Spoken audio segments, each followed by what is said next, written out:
Hi, ఈరోజు మీకు Katyayani emporium నుంచి ఒక మంచి రెసిపీ చూపిస్తున్నాను. అది చేపల పులుసు ఎలా తయారు చేయాలా, నెల్లూరు చేపల పులుసు. కావాల్సిన ఇంగ్రీడియంట్స్ చూపిస్తున్నానండి. ఆనియన్స్, పచ్చిమిర్చి, తెల్లబాయ, జీలకర్ర, అది ఒక ఐటమ్. తర్వాత మామిడికాయ, ఒక సగం మామిడికాయ ముక్కలు కోసి పెట్టుకోవాలండి. చింతపండు ఒక 2 నిమ్మకాయలు అంత చింతపండు తీసుకొని నానబెట్టుకోవాలా. ఒకవేళ ఎమర్జెన్సీ అయితే కొంచెం వేడి చేసుకోండి, లేదంటే ముందుగా నానబెట్టుకోవాలా. బాండీ పెట్టేసేసి, చేపల పులుసు కాబట్టి కొంచెం నూనె ఎక్కువ అవుతుందండి.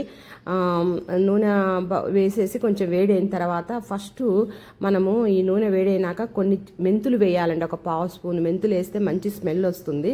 నా సర్వీస్లో నేను ఒక 9 నెలలు 9 మంత్స్ నెల్లూరులో వర్క్ చేశాను. నేను ఐఏఎస్సిలో ప్రొఫెసర్గా చేశాను, అలాగే ఇన్ఛార్జ్ ప్రిన్సిపల్గా కూడా చేశాను. అప్పుడు ఆ 9 మంత్స్ నెల్లూరులో పనిచేసినప్పుడు నాకు నెల్లూరు చేపల పులుసు అంటే చాలా ఫేమస్ కదా. అక్కడ నాకు కొలీగ్ ఉండేది, ఒక ఆరతి అని ఒక మేడము. ప్రజెంట్ తను లేదు ఇక్కడ, ఈ లోకంలో లేదు. ఆ ఆరతి మేడం నాకు ఒకసారి ఈ చేపల పులుసు ఎలా తయారు చేయాలా అని చెప్పి చూపించిందండి. ఇంక అప్పటి నుంచి నేను నెల్లూరు చేపల పులుసు నేర్చుకున్నాను. నిజంగానే చాలా బాగుంటుంది, టేస్టీగా ఉంటుంది.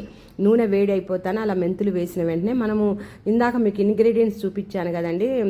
ఆనియన్స్, గార్లిక్, జీలకర్ర, ఈ 3 కచ్చాపచ్చగా మిక్సీ వేసుకోవాలా. ఉల్లిగడ్డ, తెల్లబాయ, జీలకర్ర 3 కచ్చాపచ్చగా మిక్సీ వేసుకొని నూనె వేడి అయిన వెంటనే మనం అలా తాలింపులో వేసేసుకొని పచ్చిమిర్చి కూడా వేసుకొని అవి వేగాల. బాగా ఎర్రగా వేగనవసరం లేదు, కొంచెం వేగితే చాలు. ఈలోపు మనం చింతపండు బాగా పులుసు తీసి పెట్టుకోవాలా. చేపలు మ్యాగ్నేట్ చేసి పెట్టుకుంటే కొంచెం బాగుంటుంది. ఒక 1/2 అవర్ ముందు ఉప్పు, పసుపు, అల్లం పేస్ట్ వేయొద్దండి, ఉప్పు పసుపు చాలు.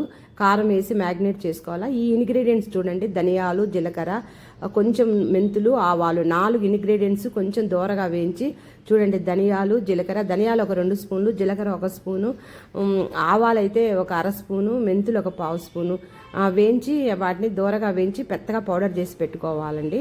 ఈలోపు మనము ఆనియన్స్ కొంచెం ఏగుతాయి కదా, మనము ఆయిల్లో వేసినటువంటి ఆనియన్స్. ఉప్పు వేసుకోవాలా, పసుపు కూడా వేసేసుకున్నాం ముందే. 1 స్పూన్ పసుపు వేయండి. ఉప్పు ఒక 2 స్పూన్ల ఉప్పు పడుతుంది. ఇప్పుడు ప్రజెంట్ 1 స్పూన్ ఉప్పు వేయడం జరిగింది. అలాగే కారం కూడా దాదాపు ఒక 3 స్పూన్ల కారం పడుతుందండి. కేజీ ఫిష్ తీసుకోవడం జరిగింది ఇక్కడ నేను.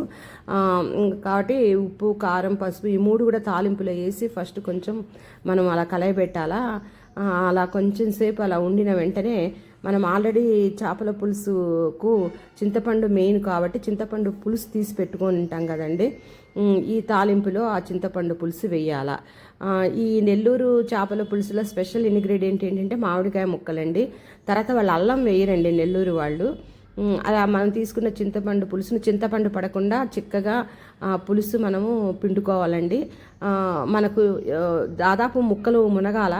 కేజీ చేప ముక్కలు మునగాలంటే అంత పులుసు మనకు రావాలైతే నీళ్ళగా తీసుకోకూడదు, పులుసు చిక్కగా తీసుకోండి. కొంచెం నీళ్లు కలుపుకోండి.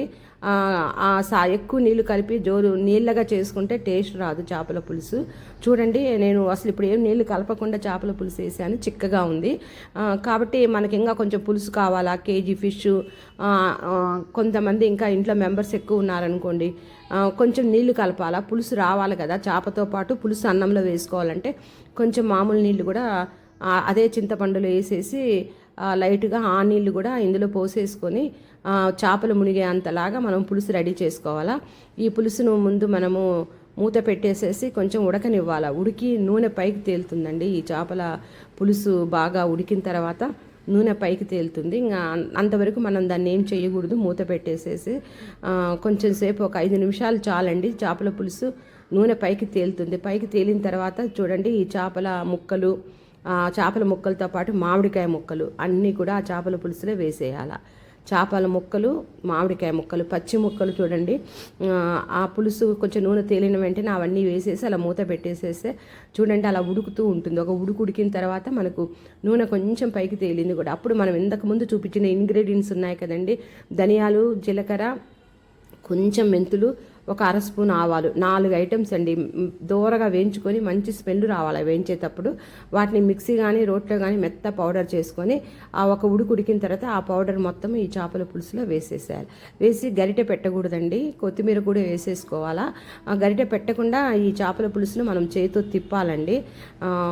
నా కూతురు పెద్దమ్మ నాకు ఒకసారి చేపల పులుసు యూట్యూబ్లో పెట్టు, నేను చూసి అప్పుడప్పుడు చేసుకోవాలా అని చెప్పి అడిగిందండి. ఆ అమ్మాయి ఇప్పుడు అమెరికాలో ఉందండి, ఫ్లోరిడాలో ఉంది. తను చదువైపోయి జాబ్ చేస్తుంది. తన కోసం అని చెప్పి నేను ఈరోజు మంగళవారం చేపల పులుసు చేశానండి.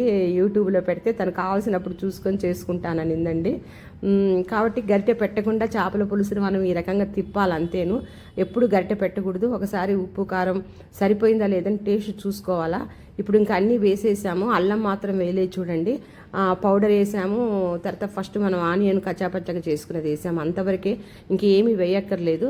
అయితే ఇది బాగా ఉడికిన తర్వాతనే మనము చేపలు మామిడికాయ ముక్కలు వేసిన తర్వాత మళ్ళీ పౌడర్ వేసాం. పౌడర్ వేసిన తర్వాత ఇంకా ఉడికిన తర్వాత చూడండి మామిడికాయ ముక్క కూడా కనపడుతుంది, మెత్తగా ఉడికిపోయి నూనె అంతా పైకి తేలింది. చేపల పులుసు చక్కగా వచ్చేసింది చూడండి. మొత్తం మీద ఫిష్ 1 కేజీకి 3 స్పూన్ల కారం పడుతుందండి. లైక్ చేయండి, షేర్ చేయండి, సబ్స్క్రైబ్ చేయండి.